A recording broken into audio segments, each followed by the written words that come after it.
Hi and welcome to the Music Production Handbook. So in this short series of videos about mixing prep, one of the things I really think is important is housekeeping in terms or file keeping and how you manage that. Now when you import, or when I import recordings and things like that, whether it be Logic or Pro Tools, I'll set up the mix first in terms of preparing it in terms of colouring the tracks and making sure that I've got, if I'm going to set up reverbs and everything like that, just so I've got a base kind of day one, the genesis of the whole project. And I'll save that. Then, as part of the first process that I've been explaining, I'm going to go through editing. What I tend to do is to start saving revisions. So the first sort of step for me is to then go, when I go to save as, if I've been editing drums, is to actually name the project drum edit. So it might be drum edit 1, for example. Okay, so that means that it's taken up everything to do with the edits I've made for that day. And I might come back on another day, continuing that. And therefore, I would name that 1.1.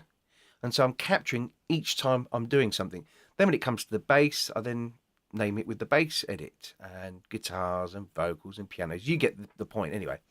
But I've always, any kind of major points, I'll always put a reference as to what I've done. So it could be vocal tuning, or so that I've just got some idea of where I'm at in terms of the process, and it takes up no space to do that. Then when it gets to the mixing part, it's then to do the same thing as well. So once I've got all my edits and I'm kind of and I'm ready to go, then I'll do a save as, and I'll call it mix 1 or 1.0. So that at that point now, that's my very first kind of setup. I'm ready to begin mixing the song.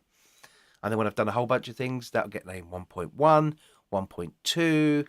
And by having that kind of little file suffix at the end, when it comes to bouncing out the track, I'll use that end suffix, that numerical value, and put it at the end there. So then the client also has a reference, so that if I've sent a couple of mixes and when we're working, and if they turn and say, I really like what you've done in 2.1, you can always go back and then make some adjustments because they may not like what you've done in 3.1, for example.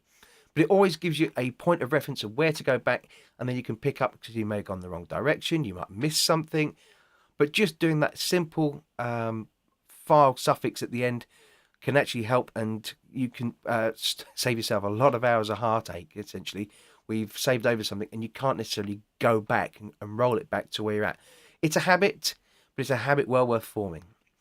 Thank you very much for watching, and subscribe, keep following, and check out the Facebook page, Music Production Handbook, where I'll be adding more and more videos, short ones like this, to help you with your music production. Anyway, cheers.